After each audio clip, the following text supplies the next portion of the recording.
নিজের স্বপ্নকে যদি পূর্ণ করতে চাও তাহলে তোমার লক্ষ্যটাকে স্থির রাখতে হবে, তবেই তোমার স্বপ্নটা পূর্ণ হবে। নমস্কার সবাইকে, আমি শুভ। কালকে ছিল রবিবার। তোমাদের অধিকাংশ লোকেদের কাছেই রবিবারটা হয়তো ছুটির দিন, কিন্তু রবিবারটা আমার ছুটির দিন না।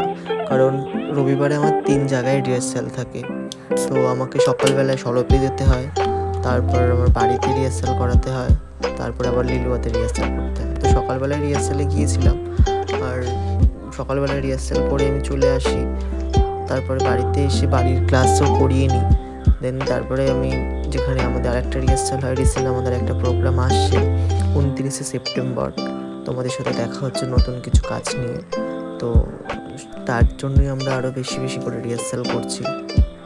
আর তারপর আমি এদের বাড়িতে চলে আসি, আমরা দুজনে এক জায়গাতেই যাবো রিহার্সালে।